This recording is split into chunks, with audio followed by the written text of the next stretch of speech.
आज 6 राज्यों की 7 विधानसभा सीटों पर उपचुनाव। 4 सीटों पर एनडीए और विपक्षी गठबंधन आईएनडीआईए के बीच सीधा मुकाबला। 8 सितंबर को आएंगे नतीजे। सनातन धर्म वाले अपने बयान पर उदयनिधि स्टालिन की सफाई। कहा, सभी धर्मों को शामिल किया, सिर्फ हिंदुओं को नहीं। उदयनिधि स्टालिन के बयान पर धर्मेंद्र प्रधान ने कहा, गठबंधन नेता तो नहीं तय कर पाया, लेकिन सनातन धर्म को अपमानित करने की नीति तय कर ली है।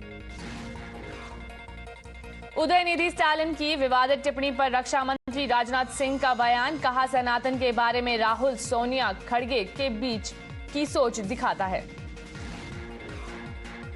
केंद्रीय मंत्री अर्जुन राम मेघवाल का बयान। बोले, सनातन धर्म के खिलाफ लगातार उगला जा रहा है जहर। राहुल, सोनिया से पूछा सवाल। कहा, क्या विपक्ष की बैठक में यही बात हुई? दिल्ली में उदयनिधि स्टालिन के खिलाफ शिकायत दर्ज। पटियाला हाउस कोर्ट के वकील ने कार्रवाई की मांग की। वाराणसी में लोगों ने उदयनिधि स्टालिन का पुतला फूंका। विरोध में पोस्टर पर काले पोती। कांग्रेस सांसद गौरव गोगोई का बयान। बोले, बीजेपी को किसने दिया धर्म का सर्टिफिकेट बांटने का हक? उदयनिधि स्टालिन के बयान पर बोले शिवराज सिंह चौहान। कहा, सनातन का अपमान करने वाले जरूर समाप्त हो जाएंगे। उदयनिधि स्टालिन के लिए बीजेपी ने पूजा अर्चना कर मांगी सद्बुद्धि। सनातन धर्म के खिलाफ दिए बयान पर जताई नाराजगी।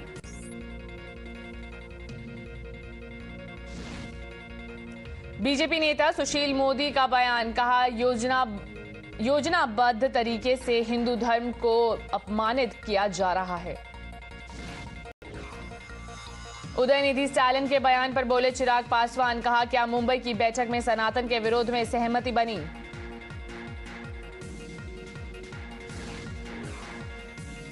पश्चिम बंगाल की सीएम ममता बनर्जी का बयान। कहा, ऐसे बयान नहीं देने चाहिए जिससे एक वर्ग को ठेस पहुंचे। जगत गुरु परमहंस आचार्य महाराज ने उदयनिधि स्टालिन का पोस्टर जलाया। सनातन धर्म पर विवादित टिप्पणी का विरोध किया।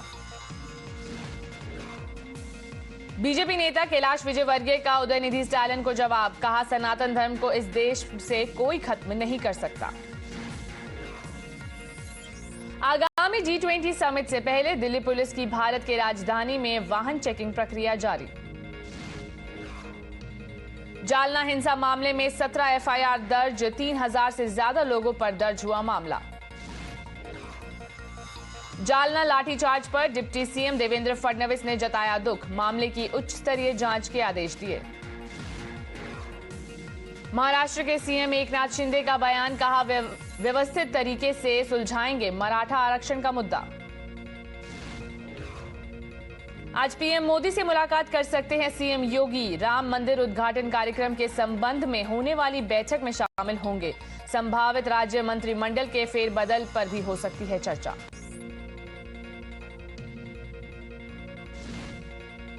पीएम मोदी ने राष्ट्रीय शिक्षक पुरस्कार विजेताओं से की मुलाकात। शिक्षा से जुड़े विषयों पर हुई बातचीत। पीएम मोदी के जन्म दिवस के मौके पर लॉन्च होगी विश्वकर्मा स्कीम। 3 लाख कामगारों को लाभ देने का लक्ष्य। जामियत उलेमा-ए-हिंद के अध्यक्ष मौलाना अरशद मदनी का संघ पर बयान। बोले, सांप्रदायिक सद्भावना के प्रति अपनी प्रतिबद्धता के पीछे हट गया आरएसएस। जैसलमेर में तीसरी परिवर्तन संकल्प यात्रा का शुभारंभ। केंद्रीय रक्षा मंत्री राजनाथ सिंह ने यात्रा को दिखाई हरी झंडी। नीमच में जन आशीर्वाद यात्रा में बोले राजनाथ सिंह। कहा, शिवराज सिंह ने एक सेवक की तरह काम किया। मध्य प्रदेश में फिर होगी बीजेपी की जीत। रेल मंत्री अश्विनी वैष्णव का कांग्रेस पर निशाना। कहा, 10 साल पहले केंद्र में थी कांग्रेस सरकार। मध्य प्रदेश को हमेशा सौतेले बच्चे की तरह देखा।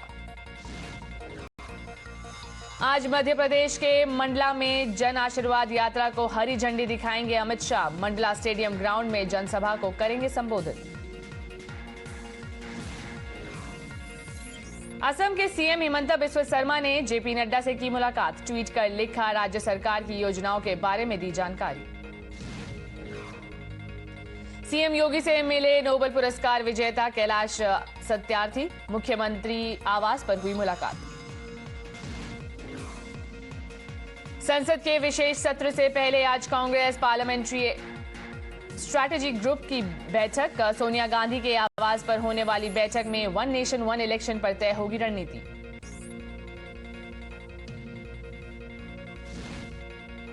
कांग्रेस की केंद्रीय चुनाव समिति का हुआ गठन। मल्लिकार्जुन खड़गे, सोनिया गांधी और राहुल गांधी शामिल। आज मल्लिकार्जुन खड़गे के आवास पर होगी इंडिया गठबंधन के सभी फ्लोर लीडर्स की बैठक। संसद के विशेष सत्र पर होगी चर्चा। आज इंडिया अलायंस के कैंपेन कमेटी की पहली बैठक, दिल्ली में होगी मीटिंग। 13 सितंबर को INDIA गठबंधन की समन्वय समिति की होगी मीटिंग। दिल्ली में शरद पवार के आवास पर होगी बैठक। बृजभूषण शरण सिंह ने विपक्षी गठबंधन पर साधा निशाना, कहा मोदी को हराने के लिए साथ आए एक दूसरे के दुश्मन।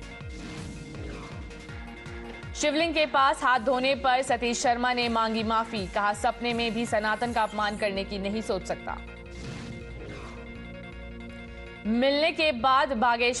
धमकी मिलने के बाद बागेश्वर बाबा का बड़ा बयान, कहा बरेली आएंगे, मरते दम तक हिंदू राष्ट्र की बात करेंगे। जयपुर में अरविंद केजरीवाल का टाउन हॉल कार्यक्रम, कहा वन नेशन वन इलेक्शन से हमें क्या मिलेगा, वन नेशन वन एजुकेशन होना चाहिए था मुद्दा। राजस्थान चुनाव के लिए आम आदमी पार्टी ने किया 6 गारंटियों का ऐलान, लोगों से किए कई वादे, 300 यूनिट तक फ्री बिजली देने का किया वादा। केंद्रीय मंत्री मीनाक्षी लेखी का आम आदमी पार्टी पर हमला, कहा आपने दिल्ली की बेहतरी के लिए कोई काम नहीं किया।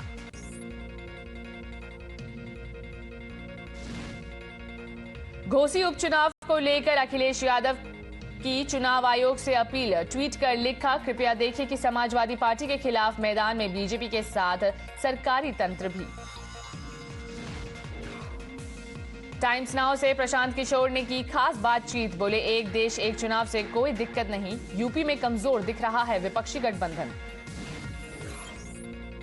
पीएम मोदी के साथ बातचीत पर बोले प्रशांत किशोर, कहा मेरी मोदी जी से कोई बात नहीं होती, वो बहुत बड़े आदमी हैं, उनको मेरी क्या जरूरत। 17 सितंबर को राष्ट्रीय एकता दिवस मनाएगी AIMIM, बाइक रैली का किया जाएगा आयोजन। मुरादाबाद में AIMIM प्रदेश अध्यक्ष शौकत अली का बयान, कहा बीजेपी को नहीं रोक पाएगा इंडिया गठबंधन। नेशनल कॉन्फ्रेंस के नेता उमर अब्दुल्ला का बयान, बोले एक राष्ट्र एक चुनाव के बाद वो कहेंगे वन नेशन नो इलेक्शन, हम इसका समर्थन नहीं करेंगे। मध्य प्रदेश के ओरछा में श्री राम राजा लोक का शिलान्यास, सीएम शिवराज ने किया भूमि पूजन। बिहार सरकार ने स्कूलों की छुट्टियों में कटौती के आदेश को वापस लिया, टीचर्स डे पर बड़े विरोध प्रदर्शन की तैयारी को देखते हुए लिया फैसला। दिल्ली में G20 शिखर सम्मेलन से पहले सजावट, प्रगति मैदान को रोशनी और फव्वारों से सजाया गया। दिल्ली के उपराज्यपाल ने किया G20 पार्क का उद्घाटन, G20 के मुख्य 20 देशों के राष्ट्रीय पशु पक्षियों को दर्शाया गया।